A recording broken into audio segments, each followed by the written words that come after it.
players. All right, I got some listener questions that were really. This is probably the best group of listener questions that I've had. So I wanted to address as many as I could in the time that we have allotted here.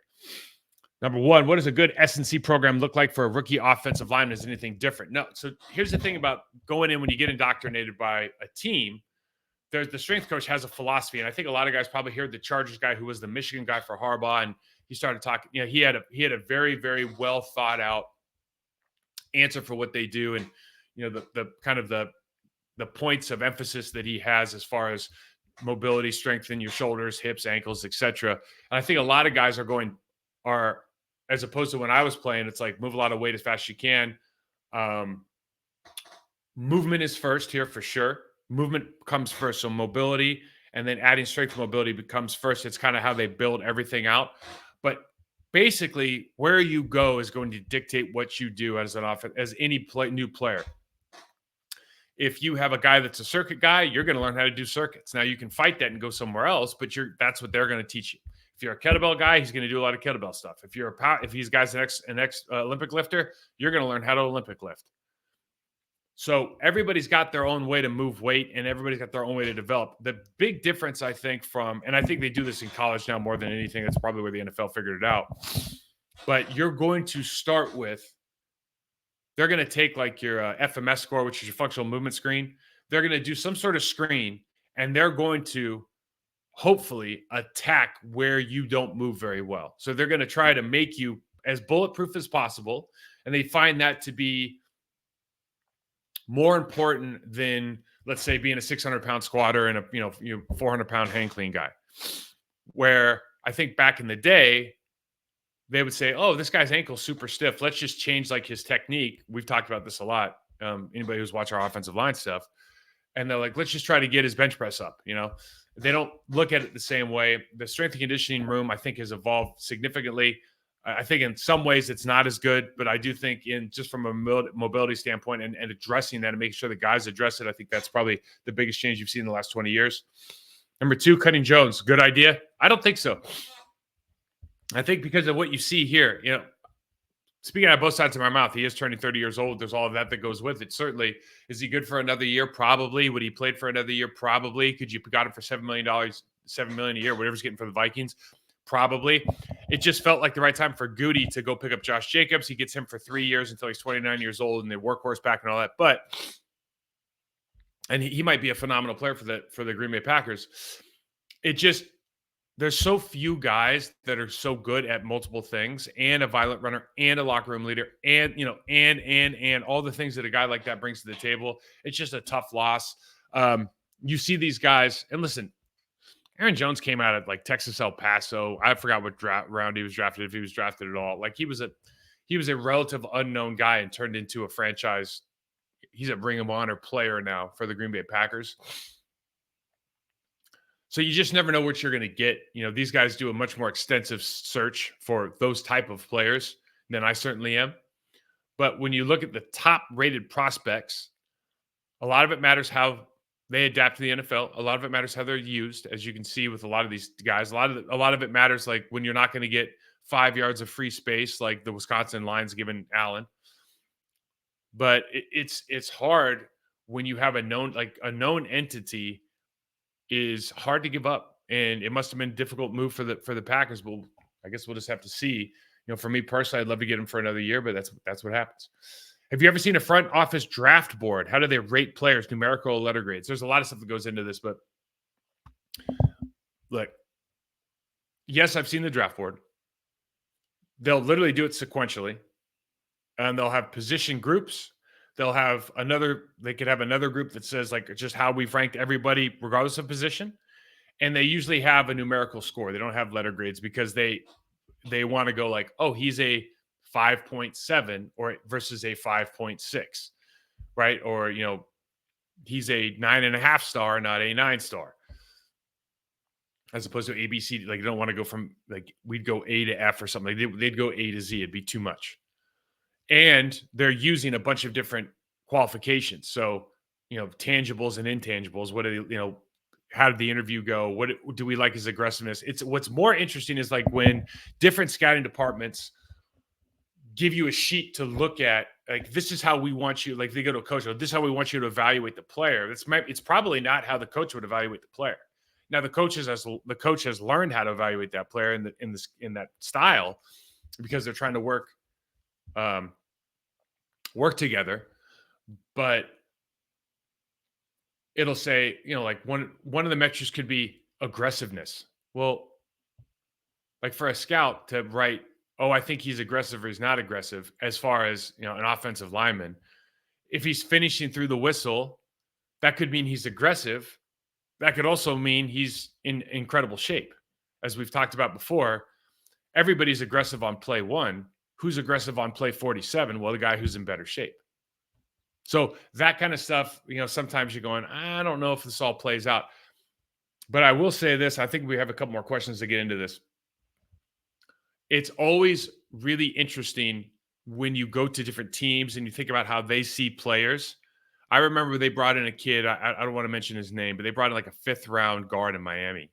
And everybody, he came in, he's exactly what we need. And I remember watching his tape, and I remember meeting him briefly. And I just remember telling, they said, "What do you think?" And I said, Debbie Downer over here. I go, "He has no technique.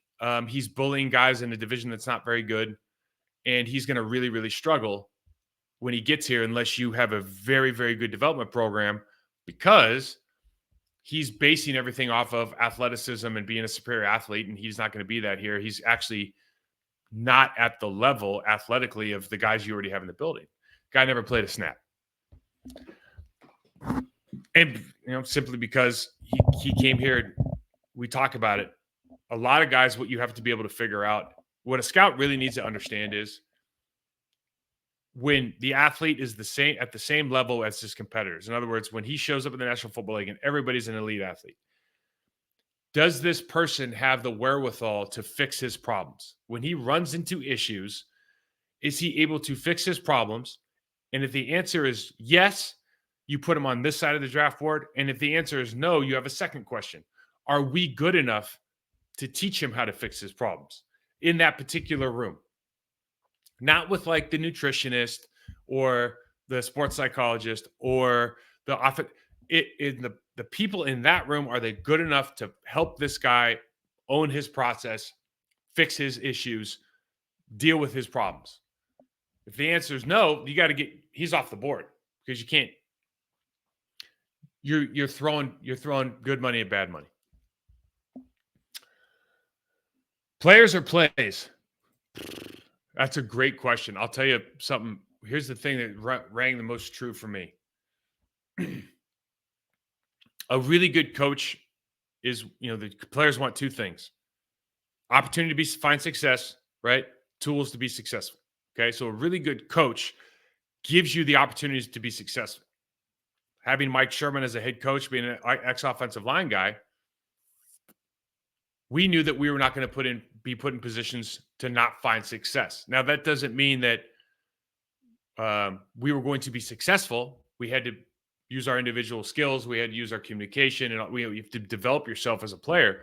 But you did know going into the game, schematically, you had a chance to be successful. And they did identify, like, oh, John Randall's on the other side. We might want to pay him extra attention. Oh, Javon Curse is over there. We might want to pay him extra attention. So I think that's very important. But ultimately, your value as an NFL athlete in every position but quarterback and kicker is based on your ability to win your 1v1 matchup. If you can win your 1v1 matchup, you're valuable. If you can't, they have to start going, well, if we put him, if we squint our eyes, put him like this, he's a good locker room guy. You have to find reasons to keep him. If you can win your 1v1 matchup, you can run the scheme. If the easier the scheme is, the more scheme-friendly things are, the more stuff you can run regardless. So I think it is a combination of both. You see a lot of good teams with a lot of bad play callers not do well. How do vets feel about incoming draft picks at their position? It depends where you are in your career, I think, and how much confidence you have in yourself. When guys come in and you think, hey, I feel like I'm one of the best guys at my position in the league, you can bring in whoever you want. They're usually not going to be a first-round draft pick. And so you're going, hey, let's teach this guy. Let's help build the sport. Let's just give the guy what he needs to be successful if he wants it. If a guy comes in and he knows everything, usually those guys, especially in the offensive line room, they very quickly get erased, right? If a guy comes in and acts like he knows everything, or he's just not cool with the guys, he thinks he's better than everybody, what he's putting up airs for whatever reason, and in the rooms I've been in, he's going to be erased quickly. At least in Green Bay, places like Carolina, it may be a little bit different, but if a guy's a first round draft pick or a high draft pick, they're basically saying like, we're trying to replace you. Now it's not like you hold any hostility or animosity towards that guy or even the franchise, but it is sending a message like, we don't think you're good enough. So you just have to make a decision on what you want to do. Do you want to improve and prove them wrong?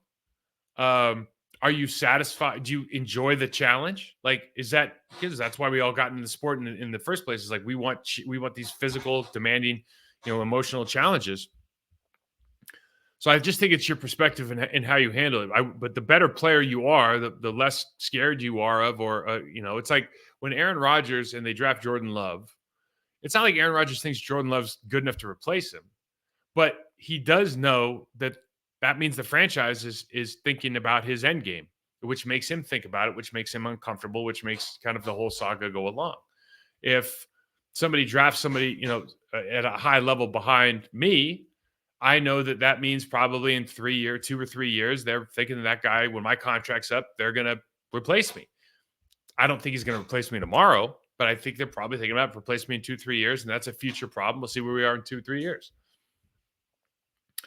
How do player scouting look from the perspective of a college player? It's an interesting question. So it depends. Again, franchises are different. You've heard about the combine questions. Like, some guys are trying to be funny. Some guys are trying to stump you. Some guys are being assholes. There's all the different. The New York Giants used to make you do a 400-page questionnaire that they use for like some sort of thing, psychological evaluation. So there's groups that you're just like, I don't want to be a part of this. There's guys that have special drills that they want to measure outside of the combine. Like, they do a T drill that's different than like the L drill because they wanted to be special. I think now it's so scripted with the agents. Like, the agents either tell them or hire somebody to help them with all the scripted answers and all that. I think a player feels like he's probably at a beauty pageant or something, and they're just, we're going to go walk over here and shake this guy's hand and smile and say the right thing. And I just remember when I was going through it, in a different situation, different time. But I remember one of the guys asked me, what do you think? And I just said, I really wish we could go down and just go to some grass and put my hand in the dirt and you guys put me through some drills. That would be a lot more fun for me. It's just, that's all they want to do, is they want to go play. Question: are the players aware of the development or lack thereof that exists as part of team culture? How aware were you when you were drafted? This is interesting. So, no, I think maybe more so now. Like, in other words, everybody knows that Bill Callahan is a great developer of talent in the offensive line room. Everybody knows that for 20, 30 years, the Green Bay Packers have developed a lot of really good offensive linemen. Right? They had 2 generations of really, really good offensive line play. So I think guys know that. But when you're getting drafted, you can't control where you're going. You just go, okay, I'm so excited to be here. Okay, I'm going to make it work. And the other thing is, nobody ever expects that like a team isn't good at developing talent. Like, nobody. If I walk down the street and I tell anybody, we meet somebody, I go, hey, that team's not very good at developing talent. Everybody just goes, they're in the National Football League. They're the elite of the elite. And this is what you hear from guys like Coach Gino, I'll not screw up his butcher's last name, from UConn. You hear from some NFL, Belichick. So there's some guys who are really good coaches. Some guys aren't. And they're still in the National Football League, just like they're still in the NBA, still in college basketball, etc. When I was in college, now we ran the option, so it's completely different. I was not NFL ready by any means when I got to the NFL. But when I was in college and what we did, I had Gene McKinnon and Todd Spencer as my coaches, offensive line coaches. And they were developmental guys, very, very detailed, very precise, very, very clear about how the style that he wanted you to play, the pace, the aggressiveness, everything. I loved them. I loved it. Now, when I got to Green Bay, and I've told this story before because I was holding out and all this stuff, Mike was like, day one, and you talk about and veteran team, 2 Super Bowl appearances in the last 2 years. Mike was like, "You're on your own.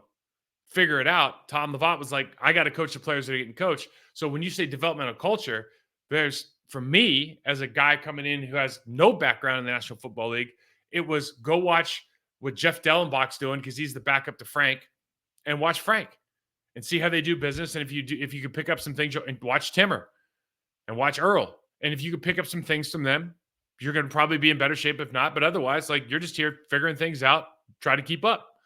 So things have changed a little bit, I think, in the league. Um, but with a lot of these teams, if you don't have a good developmental process for certain rooms or overall, you can just bring in a lot of those guys, and some positions are more NFL ready than others. But a lot of those guys, listen, like one of the reasons, and we talk about offensive line a lot here, but one of the reasons that you don't see a lot of offensive line transferring is if you've got a good offensive lineman, even if he's your fifth, sixth, or seventh guy, you just pay him. You don't get rid of him anymore because they're too hard to develop. There's just not a lot of good ones in the National Football League. How translatable are the techniques of different offensive line positions? Does playing center or guard early hurt one's ability to play tackle later? Okay. Because of the geometry of the pocket, shotgun, 5-step drop, quarterback hits it 11 or 12 yards. Guards and tackles shouldn't really be setting too differently from each other now than they used to. Centers, you're snapping a ball. There's a lot going on there. So there's, but look, basically footwork is the thought process at point X when you're having confrontation is the same. Can I stay square to the line of scrimmage? Am I in an athletic position? How much, am I showing the top of the number, shoulder pads, helmet, and hands? Like, am I giving the guy a good body profile? So from that standpoint, like all these guys are very, very similar. How they get there's some subtle differences. And I think it's more different from tackle to center than it is from tackle to guard, if that makes sense. So the biggest difference, quite frankly, is on that very far outside, there's no bumper in the C gap. There's no tight end blocking. Like, in other words, if there's a tight end in every time that he was just doing a pass set, the tackle would be very, very, like, almost identical to the guard because there's this guy on the outside of the defensive end that doesn't let him go straight up field. When you play at guard, that you can get some center slide, but listen, every team slides the center one way or the other, so the tackle's getting inside help as well. But the difference really is when that defensive tackle gets in the B gap, he can't just run straight up field because the tackle's sitting right there. So there's a bumper on the outside. So there's a smaller amount of space. Whereas out there, especially with some of these coaches coach, and they try to get that tackle like wider early on 45 degree and you hear all this stuff. There's so much space between that tackle and the guard now to make up for the fact that there's not a C gap bumper at the tight end with the tight end. That defensive end's got a ton of room to roam. So you have to account for that more than anything. I think that's the hardest part. Last question here. Except RAS scores, what are the top 2 or 3 things or traits Green Bay targets in offensive linemen for future development purposes? Ooh. So aside from how they look body profile wise, well, then the other thing, the most important thing is you would hope, I don't know what Green Bay does specifically, but you'd hope in an interview process, we put them on the board, like what their character is like, what their behaviors are, how they go about trying to improve, what they understand about the process of development. Do they have the demeanor that you like? Do they have the work ethic that you like? Are they enthusiastic about attacking them? Their areas of opportunity in the weight room? Are they enthusiastic about watching film? Are they enthusiastic about getting out early and putting time in to become the better version of themselves on the practice field? Do they have routines they do pre-practice or post-practice? If not, do they seem like the kind of guys that are serious about this and want to do that? Or are they just excited to be in the NFL? I think the biggest question, if we're being honest with everybody, is once you get to the NFL, are you excited to be there? Or are you trying to be the best version of you? There's so many guys at every level. You make the high school football team. It's like, I made it. I'm happy. This is all I wanted. I don't want to put in the extra time to be great. You make college. You get it accepted into college. I made it. I'm going to get a college, I have a college scholarship or I get accepted into college. I'm going to get a college degree. If I'm the backup or the third string guy, that's okay. I love playing football. It's fun. It's not I'm not being driven to be the best I can be. That's fine. Now you get to the NFL. I made it to the NFL. I can buy fancy cars. I can afford more things I wouldn't be able to afford. I can take care of my family. I made it. I'm going to make a lot of money regardless. I can be the second string running back or wide receiver, DB, whatever. Or I'm good enough to start because I have so much talent, but I'm not really going to work to be an all pro. I'm not really going to work to be a Pro Bowl guy. I'm not really going to work to make it into the ring owner for this team because I don't want to put in that kind of time. If they had a litmus test, they could let's just find the guys that'll do whatever it takes. This would be a really, really easy process. And that's why the agents do such a good job, I think, of screening their athletes because they want them to say the right thing all the time. All right, we're wrapping up here on 1 minute. Guys, thank you so much for listening. I hope those listener questions help the fans out there, especially going into this draft period. There's a lot of things that are difficult, certainly, about picking out the right guys in any of these situations, but you always got to ask yourself, are they asking the right questions? You can find me, Mike Wall 68 on Twitter, X, Process to Perform on Instagram. And again, hit that like button on this Process to Perform channel on YouTube, guys. Thank you so much. And